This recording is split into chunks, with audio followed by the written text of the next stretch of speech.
Республикабызда елдан-ел төрле яңа бәйгеләр, фестивальләр үткәрелә. Шулар арасында күпләрнең күңеленә үтеп кергән Балкыш республика үзешчән башкаручы ветераннар фестивале аеруча игътибарга лаек. Быел әлеге чара 8-нче тапкыр уза.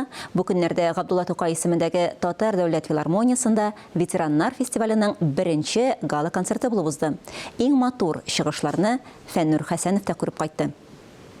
Ветераннар арасында узучы Балкыш 8-нче республика үзешчән башкаручылар фестивале Татарстан Республикасы рәисе Рөстәм Миңнеханов, муниципаль хакимият, профильле министрлыклар һәм ведомстволар җитәкчеләре ярдәме белән үткәрелә. Оештыру комитетын Татарстан Республикасы Дәүләт Советы рәисе Фәрит Мөхәммәтшин җитәкли. Гала концерт бәйрәме түрендә мәртәбәле кунаклар урын алды. Посмотрите в глаза друг друга, как они горят.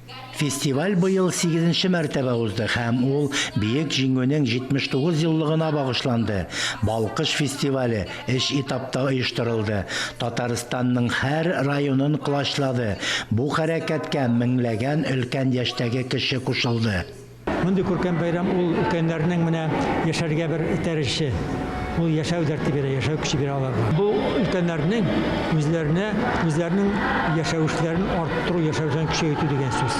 Фестивальдә өлкәннәр 7 жанр буенча хор, ялгыз җырлау, вокаль, инструменталь ансамбль, фольклор, шигърият, сәнгатьле итеп сөйләү, бию осталыкларын сынады. Җиңүчеләр төрле дәрәҗәдәге дипломнар һәм кыйммәтле бүләкләр белән бүләкләнде. Безнең төркем Буамыңнар дип атала.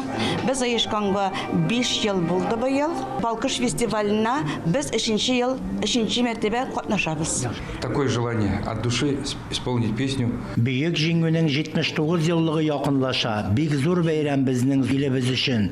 Тамашачылар күңеленә үтеп керерлек итеп җырлыйсы килә. Җыр биюгә оста өлкәннәрне берләштерүче Балкыш фестивале Татарстанның ветераннар иҗтимагый оешмасы тарафыннан уздырыла. Фәннур Хәсәнов, Фәрит Җәләли, Татарстан яңалыклары.